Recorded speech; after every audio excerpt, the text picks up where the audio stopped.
সবার প্রথমে যে প্রশ্নটা উঠে আসে হচ্ছে যে ছবিটা ভয় পাওয়াতে পারলো নাকি পারলো না। তো ওয়ার্ক, লাইটিং এর কাজ, সবকিছুর মাধ্যমে যেরকম ভাবে এখানে অ্যাটমসফিয়ারটাকে ক্রিয়েট করা হয়েছে, এটা কিন্তু বলবো যে একেবারে এস্টাবলিশ করাই হয়নি। যার ফলে এই যে মা মেয়েকে যে উদ্ধার করছে, করার চেষ্টা করছে, লড়াই করছে, ফ্ল্যাট একটা ছবি যাচ্ছে, মানে দেখছি মা লড়াই করছে, মেয়েকে উদ্ধার করার চেষ্টা করছে, যেগুলো দেখে যাচ্ছি কিন্তু ফিল কিছু করতে পারছি না। Okay. Yeah.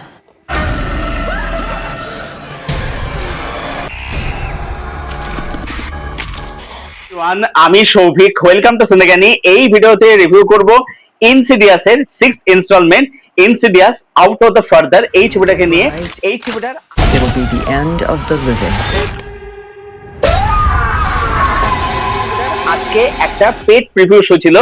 আমি সিনেমাটা দেখি পিভিআর ডায়মন্ড প্লাজা থেকে, ডিরেক্টেড বাই জেকব চেস। তিনি এই সিনেমার চিত্রনাট্য লিখেছেন, মানে তিনি শুধু একা নেই, তার সঙ্গে তার পুরো টিম এই সিনেমার স্ক্রিনপ্লে লিখেছে। এবারে সিনেমাটা কিরকম হলো? এই সিনেমার যেটা গল্প বা যেটা প্রেমাস, সেটা এরকম যে একটি বাচ্চা মেয়ে, সে মৃতদের জগতের সাথে সংযোগ স্থাপন করতে পারে এবং তার এই অলৌকিক ক্ষমতার ফলে একটি অশুভ শক্তি তার পেছনে পড়ে যাচ্ছে। মেয়েটি একটি খুব দারুণ বিপদে পড়ে যাচ্ছে।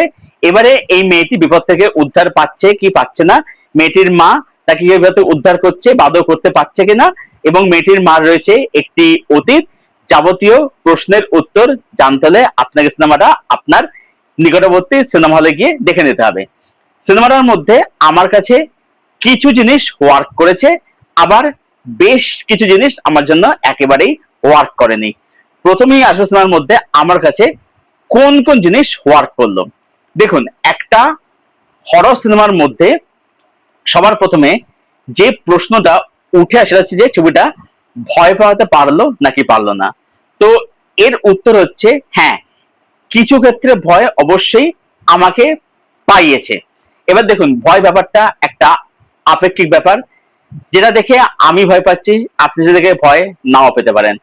আবার যেটা দেখে আপনি ভয় পেলেন, সেটা দেখে আমি হয়তো ভয় নাও পেতে পারি।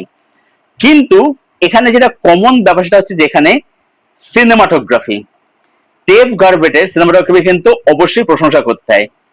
ছবির প্রথমার্ধে, ছবির ফার্স্ট হাফে যেরকম ভাবে লুক অ্যান্ড ফিলের মাধ্যমে ক্যামেরা ওয়ার্ক, লাইটিং এর কাজ, সবকিছুর মাধ্যমে যেরকম ভাবে এখানে অ্যাটমসফিয়ারটাকে ক্রিয়েট করা হয়েছে, এটা কিন্তু বলবো যে অবশ্যই প্রশংসার দাবি রাখে, এবং সেটা একটা বেশ গা ছমছমে অনুভূতি জাগাতে কিন্তু সক্ষম হয়।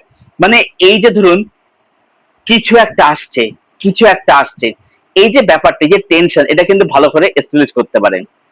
দ্বিতীয় হচ্ছে ছবি রাইটিং এর মধ্যে যদি বলি, সেটা হচ্ছে যে ছবিটার মধ্যে আমি শুধু এখানে প্রিমাসটা বললাম যে এক মা তার মেয়েকে বিপদ থেকে উদ্ধার করতে চাইছেন, কিন্তু তার সঙ্গে সঙ্গে এই যে মাইন্ড গেমের যে খেলা, অতীতে ফিরে যাওয়া, তারপরে হচ্ছে এই যে একটা প্যারালাল ইউনিভার্সের কনসেপ্ট কাইন্ড অফ আর কি, সেটা কিন্তু অবশ্যই অবশ্যই কিন্তু ভালো। ছবিটার যে কনসেপ্ট, যদি গল্পটাকে শুরুতে শেষ অব্দি দেখি, কনসেপ্টটা কিন্তু বললো অবশ্যই ভালো, অবশ্যই কিন্তু ইন্টারেস্টিং। নেক্সট হচ্ছে সিনেমাটার মধ্যে পারফরমেন্স। এখানে এই যে যে অভিনেত্রী মায়ের চরিত্রে অভিনয় করেছে, তিনি কিন্তু বললো যে বেশ ভালো কাজ করেছেন। এছাড়াও এখানে যে মেয়ের চরিত্রে অভিনয় করেছে, তার কাছে এখানে বললো ভালো, আমাদের বাচ্চা মেয়েটি ভালো করেছে। এছাড়াও সাপোর্টিং রোলে যে অভিনয় করছে বৃদ্ধা ভদ্রমহিলা বলুন, বা যে ব্ল্যাক উম্যান বলুন, তারপর যে পুলিশ অফিসার হয়েছে, তারা তাদের যেগুলো ডিসেন্ট কাজ ডেলিভার করেছেন। ছবির এডিটিং শার্প এবং টু দা পয়েন্ট এডিটিং করেছে গ্রেগরি প্লটকিন।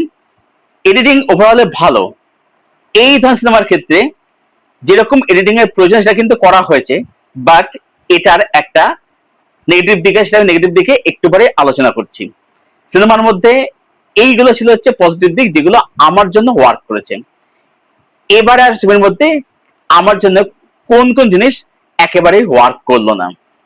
প্রথম কথা হচ্ছে, যখনই একটা সিনেমার মধ্যে আপনি ফ্যামিলির অ্যাঙ্গেল নিয়ে আসছেন, তখন সেখানে না সেই বিষয়টাকে ভালো করে এস্টাবলিশ করতে হয়।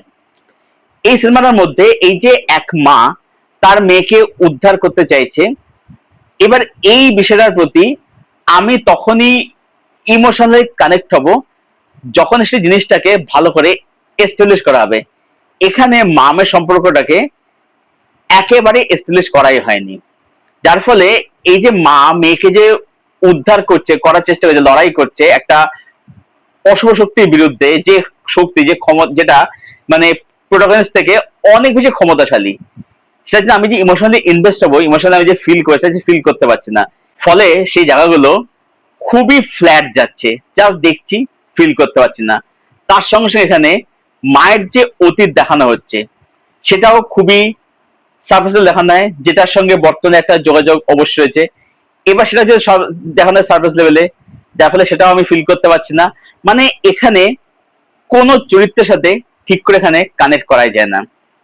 দ্বিতীয় নেগেটিভ দিক হচ্ছে ছবিটার ফার্স্ট হাফে যে জিনিসপত্রগুলো দিয়ে আমাদেরকে ভয় পাওয়াতে মেকার্সরা অনেকাংশে সফল হয়, সেকেন্ড হাফে দেখা যায় যে সেটাকে তারা রিইউজ করছে, রিপিট করছে, যার ফলে কি হচ্ছে, যে জিনিসগুলো দেখে ফার্স্ট হাফে আমি কিছু ক্ষেত্রে ভয় পেয়েছি, গা ছমছম করে উঠেছে, যখন সেকেন্ড হাফে দেখছি আর আলাদা কিছু আমাকে দেখাচ্ছে না, নতুন কিছু দেখাচ্ছে না, ওই একই জিনিসই রিপিট করে দেখানো হচ্ছে। তার ফলে কি হচ্ছে, সেকেন্ড ছবিটা আমি ভয় একদম পাচ্ছি না, ছবিটা সেকেন্ড হাফে অনেকটাই পড়ে যায়। কিছু জায়গায় হয়তো বিজনেসে ভালো হতে পারে, বা সেটা ওই সামান্য কিছু জায়গায়। আর হ্যাঁ, যেহেতু ছবির মানে কনসেপ্ট যেহেতু ভালো, তাই ছবির ক্লাইম্যাক্স দেখতে কিন্তু ভালো লাগে, এটা একটা ভালো দিক অবশ্যই বলতে হয়। বা সেটা বলবো যে ছবিটা ততক্ষণে সেকেন্ড হাফ কিন্তু অনেকটাই পড়ে গেছে, যেহেতু ছবির মধ্যে ইমোশনাল ওয়ার্ক যেহেতু করছে না, ফ্ল্যাট একটা ছবি যাচ্ছে, মানে দেখছি মা লড়াই করছে, মেয়েকে উদ্ধার করার চেষ্টা করছে, যেগুলো দেখে যাচ্ছি কিন্তু ফিল কিছু করতে পারছি না। আর আরেকটা বিষয় হচ্ছে যে ছবির মধ্যে মেকআপের কাজ যদি বলি, সেটা বলবো যে খারাপ না, সেটা ভালো। কিন্তু বিষয়টা হচ্ছে, ধরুন এই যে অ্যাটমসফিয়ারটা, যে কিছু একটা আসছে, লাইটিং এর কাজ, look and feel, camera work, ঠিক আছে, সেগুলো ভালো। কিন্তু যখন এখানে চেহারা রিভিল হচ্ছে, যেহেতু এরকম চেহারা আমরা এর আগে দেখে ফেলেছি অলরেডি, সেখানে কি হচ্ছে, সেটা আর আলাদা করে অন্তত আমাকে ভয় পাওয়াতে সক্ষম হচ্ছে না, সেটা দেখে ভয় পাচ্ছে না, হয়তো হাসি পাচ্ছে না, মানে মেকআপের কাছে কিন্তু ফানি নয়, সেটা ভালো।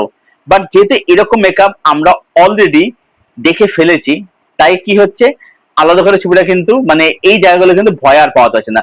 ওখানে না ওই যে ভয়ের যেটা অ্যাটমস, সেটা কিন্তু কোথাও গিয়ে কেটে যাচ্ছে। ওভারঅলে বলবো Insidious out of the further, ইনসিডিয়াসের 6 ইনস্টলমেন্ট, এই ছবিটা আমার কাছে একটা খুবই অ্যাভারেজ একটা সিনেমা। হ্যাঁ, যদি এটার মধ্যে ধরুন এরকম এই যে মা মেয়ের অ্যাঙ্গেল, যদি ওরকম ফ্যামিলি অ্যাঙ্গেল না থাকতো, হয়তো সেটাকে আরো বেটার বলতে পারতাম, ঠিক আছে। কিন্তু যেহেতু এখানে একটা ফ্যামিলি অ্যাঙ্গেল আনছে, এবং সেখানে যেহেতু সেই জায়গায় ইমোশন যেহেতু ওয়ার্ক যেতে করছে না, তাই এটা আমার কাছে একটা খুবই অ্যাভারেজ সিনেমা। আমার দিক থেকে আমার তরফে সিনেমাটার রেটিং রইল 6 আউট অফ 10। হ্যাঁ, এটা অবশ্যই বলা যায় ছবিটা ইভিল ডেড বার্নের থেকে কিন্তু বলবো আমার কিন্তু বেটার লেগেছে, একটু হলেও বেটার। তবে সেটা খুব যে বেটার সেটা কিন্তু আমি একেবারেই বলতে পারছি না, ঠিক আছে, মানে হয়তো এক চুল হয়তো এগিয়ে থাকবে। তো এটাই ছিল আমার review Insidious out of the further ছবিটাকে কেন্দ্র করে। যারা ছবিটা দেখার প্ল্যান করছেন, আপনার নিকটবর্তী হলে যান, গিয়ে দেখুন, এবং দেখার পর জানার কমেন্ট করে ছবিটা কিরকম লাগলো। আর ছবিটা যদি কেউ আজকে পেড প্রিভিউতে দেখে থাকেন, আপনাদের কি অপিনিয়ন তৈরি হলো এই সিনেমাটা দেখার পরে, কমেন্ট করে জানাবেন, কমেন্টের উত্তর আমি অবশ্যই দেবো। আর ভিডিওটা ভালো লাগলে অবশ্যই লাইক করবেন, শেয়ার করবেন, চ্যানেলটাকে অবশ্যই সাবস্ক্রাইব করবেন। চলুন ভিডিও এখানে শেষ করছি, দেখা হচ্ছে আপনাদের সঙ্গে পরের কোনো ভিডিওতে। Till then stay best, stay healthy, and keep watching good content.